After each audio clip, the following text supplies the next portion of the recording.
दोस्तों, आज हम आपको बेटियां पराई क्यों होती है इस पर एक कहानी सुनाने वाले हैं। और यह कहानी बेटियों के साथ साथ बेटों को भी जरूर से जरूर सुननी चाहिए। आज यह कहानी बेटे या बेटी ने सुन ली तो उस व्यक्ति का कल्याण होने से कोई भी नहीं रोक सकता है। दोस्तों, भारतीय समाज में बेटियों को पराया मानने की धारणा अनेक दशकों से चली आ रही है।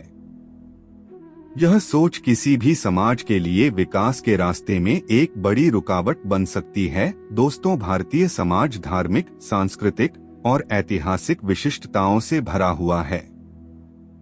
बेटों को पुरस्कार और सम्मान के साथ देखा जाता है, जबकि बेटियों को पराया मानने की परंपरा सालों से जारी रही है। आज जो भी इस कहानी को सुनने वाला है, उसकी तो किस्मत खुलने वाली है। दोस्तों, कहते हैं कि कई लोग जो भी इस कहानी को सुनता है, उसका जीवन में कल्याण होना निश्चित है, और जो इस कहानी को नहीं सुनता है, उसके जीवन में परेशानियां आएगी नई नई, और उसे सुख की बजाय दुख ज्यादा मिलेगा।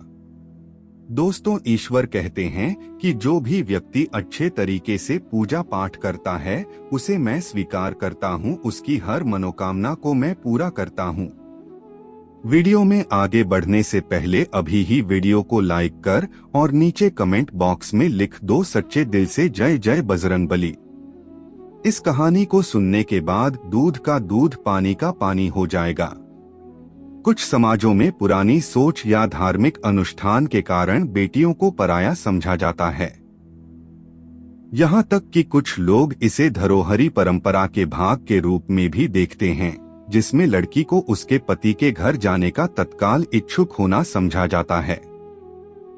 अब यहाँ पर कुछ दोस्त ऐसे भी होंगे जो हमारी बातों को हल्के में लेंगे, क्योंकि उन्हें वास्तुशास्त्र का ज्ञान नहीं है। इस पर एक कहावत भी प्रचलित है कि बंदर क्या जाने अदरक का स्वाद। अर्थ यह है, कोई भी व्यक्ति वास्तुशास्त्र के बारे में नहीं जानता है कि बेटियों को कितना महत्वपूर्ण बताया गया है, तो फिर इन उपायों में या वीडियो देखने वह विश्वास ही नहीं करता है। इसलिए दोस्तों, सही सटीक 100% जानकारी के साथ में जानने के लिए इस वीडियो से जुड़ जाना। दोस्तों, वीडियो को आगे बढ़ाते हैं। दोस्तों, आपके पास अभी जितने भी काम है, उनको साइड में रख दीजिए। ध्यानपूर्वक जो आपको बताया जा रहा है, उसे देखिए और सुनिए। तो दोस्तों, दिल थाम के इस कहानी को जरूर सुने। एक दोस्तों, गांव में एक समझदार और साहसी लड़की नाम राधा रहती थी। वह गांव की सबसे प्रसिद्ध और खुशियों से भरी हुई थी।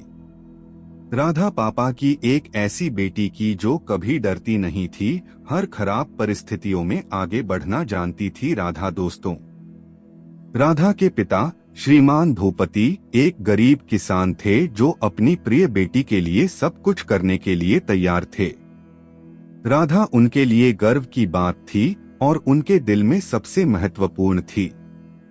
राधा के पिता गरीब किसान होने के बावजूद भी अपनी बेटी को हाई लेवल की पढ़ाई कंप्लीट करें, और उसके जितने भी सपने थे पढ़ाई से संबंधित, उनको पूरा करने के लिए राधा का पिता दिन रात मेहनत करता था। राधा का पिता बेटियों को बोझ नहीं मानता था और न ही पराया धन समझता था।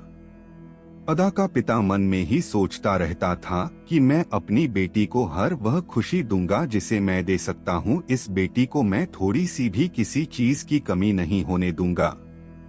इस तरह से राधा का पिता अपनी बेटी से प्यार बहुत ज्यादा करता था। राधा भी अपने पिताजी से बहुत ही ज्यादा प्यार करती थी। दोस्तों, गांव में अपने संस्कृति और रीति रिवाज के कारण लोग बेटों की खूबसूरती को गर्व से देखते थे, जबकि बेटियों को एक बोझ माना जाता था। इसी कारण से राधा के माँ बाप ने उसे सब कुछ पढ़ाने और उसे आगे बढ़ाने का साहस दिखाया।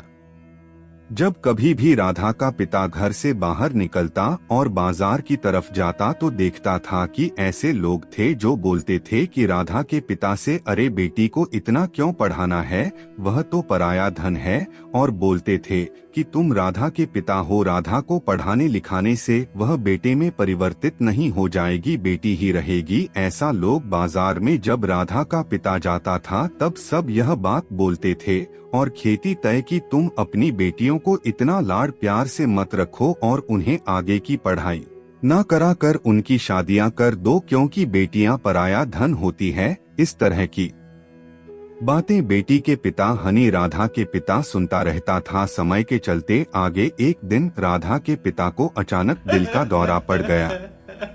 वह बहुत कमजोर हो गए और अस्पताल में भर्ती होने की आवश्यकता हुई। राधा और उसकी मां को अपने पिता को देखते हुए बहुत चिंता हुई।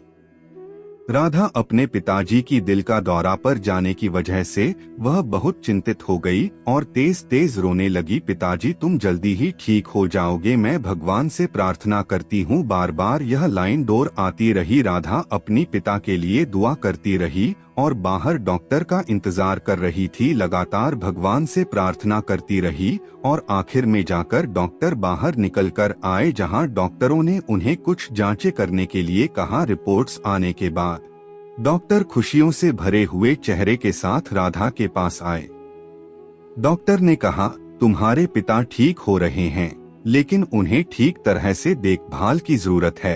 राधा को राहत मिली और वह भगवान से धन्यवाद करते हुए अस्पताल से घर लौटी।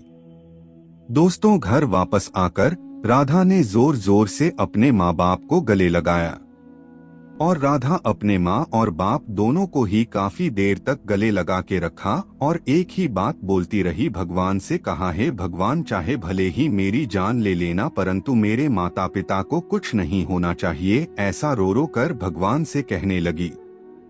माँ बाप अपनी बेटी के इस प्यार को देखकर वह भी रोने लग गए और बेटी को खूब गले लगाया और आपस में माँ बाप और बेटी काफी देर तक रोए। रोती रोती बाप से कहने लगी, राधा, इस दुनिया में मेरा कोई नहीं है, आपके सिवा है, जो मुझे इतना प्यार और सपोर्ट करता है। आपने ही मेरी पढ़ाई पूरी कर भाई लोगों के इतने ताने सुनने के बाद और बार बार ऐसे बोलती रही राधा कि तुम्हें कुछ नहीं होने दूंगी मैं, मेरी जान क्यों ना चली जाए। और दोस्तों, आगे समय के चलते दिन और बीते गए और राधा के पिता की सेहत में सुधार होने के बाद भी उनकी सेहत बिल्कुल ठीक नहीं हुई।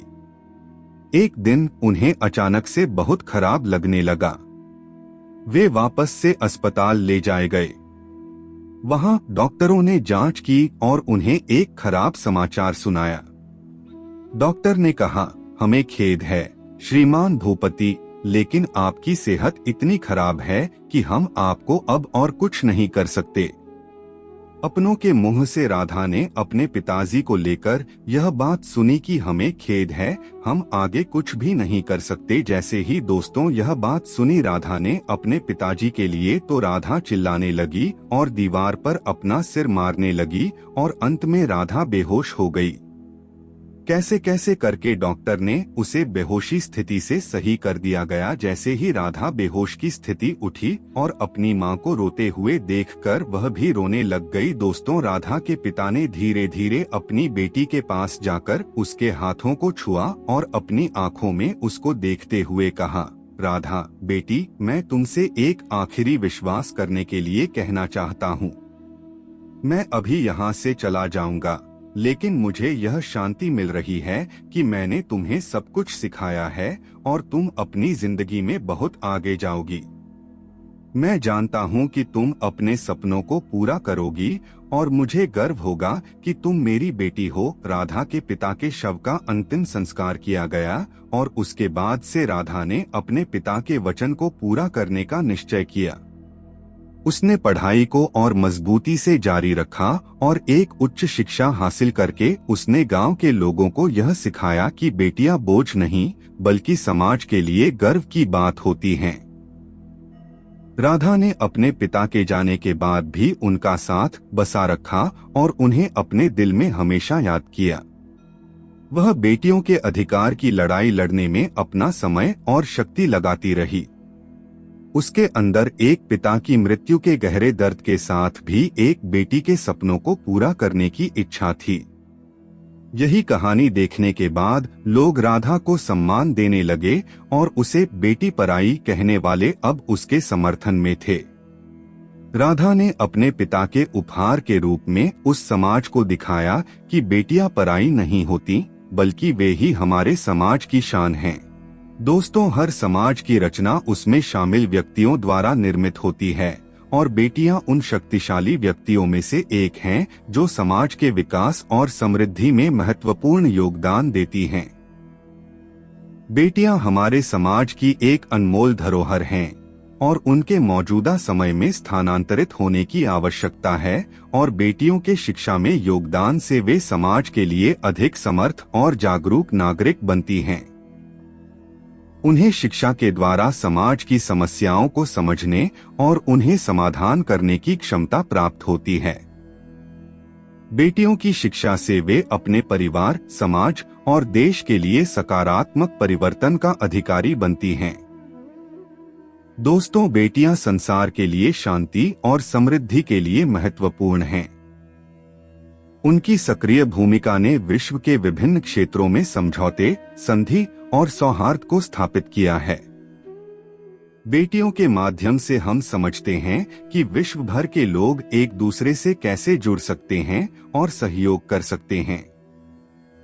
दोस्तों, हर समाज की रचना उसमें शामिल व्यक्तियों द्वारा निर्मित होती है और बेटियां उन शक्तिशाली व्यक्तियों में से एक हैं जो समाज के विकास और समृद्धि में महत्वपूर्ण योगदान देती हैं। बेटियां हमारे समाज की एक अनमोल धरोहर हैं और उनके मौजूदा समय में स्थानांतरित होने की आवश्यकता है और बेटियों के शिक्षा में योगदान से वे समाज के लिए अधिक समर्थ और जागरूक नागरिक बनती हैं। उन्हें शिक्षा के द्वारा समाज की समस्याओं को समझने और उन्हें समाधान करने की क्षमता प्राप्त होती है। बेटियों की शिक्षा से वे अपने परिवार, समाज और देश के लिए सकारात्मक परिवर्तन का अधिकारी बनती हैं। दोस्तों, बेटियां संसार के लिए शांति और समृद्धि के लिए महत्वपूर्ण हैं। उनकी सक्रिय भूमिका ने विश्व के विभिन्न क्षेत्रों में समझौते, संधि और सौहार्द को स्थापित किया है। बेटियों के माध्यम से हम समझते हैं कि विश्व भर के लोग एक दूसरे से कैसे जुड़ सकते हैं और सहयोग कर सकते हैं।